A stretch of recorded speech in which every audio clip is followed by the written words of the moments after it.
Ma Mission TV, le miroir du monde. Non, tu sais pas, puisque tu as un avantage par rapport à la commune, mais tu as un avantage parce que tu as la liboso par rapport à la commune. Mais tu vas activer ceux qui ont ici, va activer la commune de façon que tu as un avantage pour éviter l'embouteillage.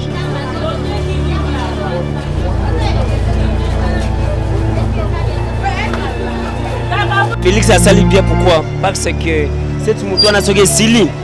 En boutique de la soutien. Et vous tirez à côté, vous soumettez côté le soutien. Bino bana pompage bo sepeli. De sepeli. Olobini pona mo konzambo ka Félix Tshisekedi. Afanda naye. Afanda naye alongwati.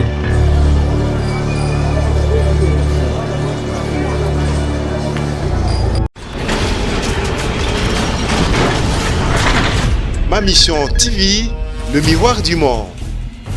Alors merci vraiment na bande konyo so ba hôtel biso na Ma Mission TV, chaîne à référence. Na sir na confiance na so bo message na opesa biso, na pesi million so ba mbote, Martin invité sa fusée donc des retours quoi. Alors merci vraiment awa toza na pompage, bino tout bomo na ba sotu mouton oyo, président Félix Tshisekedi na 100 jours na e. Tout le monde on a ba commune presque na ba place tout au embouteillage ezalaka mais to koi a na pompage poto la sabino sotu mouton oh vraiment banda musala to mon évolution malamu et tambolande a na pompage yango to yaki poto tala évolution misala nde bande ko na biso baza toujours ko continuer musala oh alors to a poto la sabino image ndenge vraiment ba voiture et koleka place oh ndenge embouteillage aussi la place oh mais to éviter na souka non ceux qui embouteillage toujours et continuer yango toza tellement ébélé na bandeko ya pompage baza pe na besoin ba s'exprimer na micro ya Ma Mission TV pour baloba pe na mokonza mboka ba difficulté oyo eza vraiment na pompage na quartier na bango et puis na évolution ya musala ya soti mouton. Alors merci vraiment na bandeko tout oyo ba sala misala oyo to moni vraiment évolution ya malonga na pompage koleka ba place nyonso koleka ba 24 heures koleka ba macrevette koleka même ba partout ba place nyonso ba sotu mutu ezali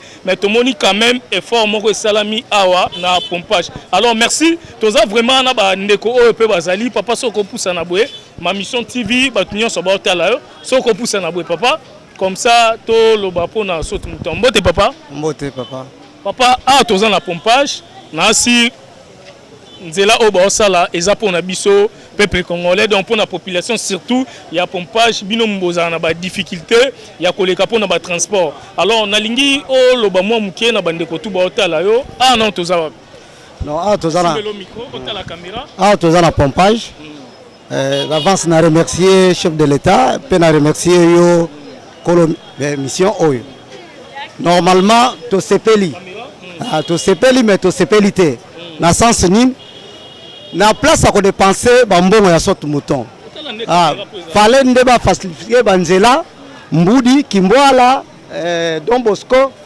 dépense wana ko faciliter population pour na infrastructure ya banzela wana alors awa et pesi biso retard mais un avantage mais toza na retard na sens nini et dépenser mbongo ebele oyo esengeli esalisa infrastructure ya nzela oyo yango to kosenga na chef de l'état lokola sali boye dépenser mbongo ebele na ndeni il faut claircir bato ba Hollande yo bon selon dépense to yebite wana eza makambo ya ministre ya CPT hein wana yenda yebi dépense o dépenser aw mais biso to sengi lokola basilisi oyo soki basilisi oyo ba fongolele biso banzela oyo mbudi kimbwala lutendela ezala déjà ba voie moko canaliser mais par rapport à liboso ndenge nzela o ezala kina ndenge sotu mouton ba otonga boye évolution nango omoni ndenge nini non évolution ça va quand même to koyeba évolution soki esili pour le moment lokola na desilité évolution ko zala te mais bino pompage boza bien par rapport à la commune ebele non to sepeli puisque toza un avantage par rapport à la commune mususu o basali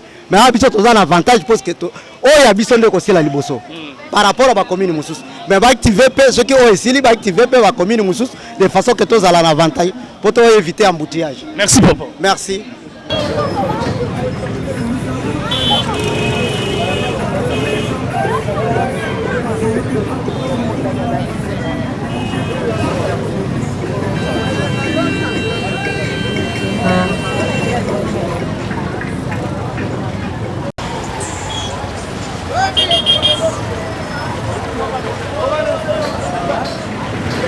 That's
Toujours dans le cadre de la visite, tu es pour la sortie mouton au président Félix Tshisekedi à l'Obaki on a 100 jours, mais quand même tout le monde est évolution. Il y a Misala, Nenge et Zosalama. Biso tozana toujours pour la relâcher sa image, pour quitter le terrain total vraiment ce qui Misala et Zosalama Nenge à solo. Parce que nous avons besoin, on a souci en Bokane, République démocratique du Congo, to finalement trop. Oh, tu as soni partout dans le Mboka Bapaya, les lopes tu as besoin de Mboka échanger. Est-ce que ceux qui sont mouton sili, bamboutage que ça a sauté, il y a un autre équipe total la évolution na pompage awa, n'engeni ba misala ezali ko salama on a 100 jours il y a président de la République Félix Tshisekedi. Alors tu as toujours quand na pompage awa, na bande on a biso ba wewa, na si bo moni ba image n'enge ezali, to tout na mo bande comme sous question. Donc mote papa Moté. Papa, comment on a? Combo chignon. Yosa wewa. Ouais. La pompage. Alors message nous repère ça pour la pompage pour la sorte mouton de ba ça la pour na bino. Ah, message là basa la biso sorte mouton. Et ligne si là nango mais travail ça nango bien. À part pour na ba tracasserie tracasserie les gars belé pas ba roulage ba ambré biso fort. So on sorte mouton sili. Wana ndeto ça biso kimia. Alors merci vraiment, Bandeko Baza tellement ébélé. Pour ça, la pour et ça là bien. Pour comprendre les places tozali, embouteillage, il y a makasi, il y a batouné, il y a moto, il y a camion. Nasi au filmé, n'engue façon marambozali. Donc émission le lot tobato qui est en descente, poto la sabino. Réalité, il y a Bandeko Nabiso, il y a pompage, n'engue, bazo vivre et puis n'engue misala. Il y a 100 jours, il y a président de la République, Alobaki et Salama. Donc merci vraiment. Mote papa. Mote ba. Papa comment on a? Mike Jackson. Ok, Ozawewa en a pompage. Ah, Nazawi on a pompage. Alors on a ligné Oloba pour 100 jours, il y a président Félix Tshisekedi de Alobaki pour na basot mouton par rapport à l'évolution misala. Na évité que wewa na pompage Olobani. Ah, na sepelin pour na misala zo progresser zo ke bangu. Pas de freinage, c'est pour cette raison que tous ces piles en abisso. Ce qui est si à tabisso ne te boulara, tu causes la place à bien. De te causes ces piles en a presse en abisso et comme il connaît tinasi.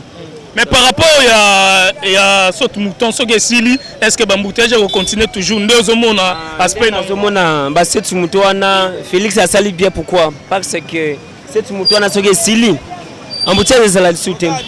Et que tu as un côté musulman côté le soutien. Donc bino bana pompage bo sepeli. Te sepeli. Olobini pona mokonza mboka Félix Tshisekedi. Afanda na ya longwati. Alongwate. Alongwati.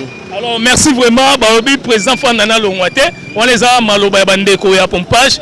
Nenge Martin engi vitesse à fusée na lobara sola likambo. Ntaleki fusée na vitesse à zate. Donc tu es toujours poto la Sabino vraiment par image partout dans le monde. Pour botter la nenge évolution, il y a misala il y a 100 jours, nenge ezali ko marché en pompage.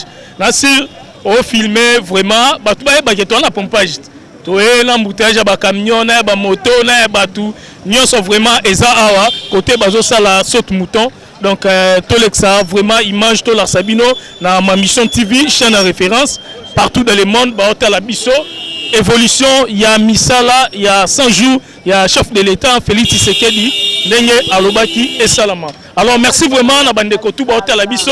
Merci na ba Pablo Sita l'économiste na Katia Londres. Merci na ba Bing Ching toujours na kati ya Londres voilà. Merci na ba président Chikito Mchachino na Paris, boza tellement ébélé au Bolanda biso ba même Sifa na Canada, boza vraiment ébélé ba Moro Bombito toujours na France voilà. Ma mission TV chaîne à référence. Martin invité sa fusée toujours sur la Likambo, tozana toujours to rolembate, to la saba image, ndenge évolution ya makambu ezole kanambo kanabiso, ce qui est malamu to beti maboko ya mabe toujours to critiquer to l'axi. Merci vraiment, ma mission TV chaîne à référence.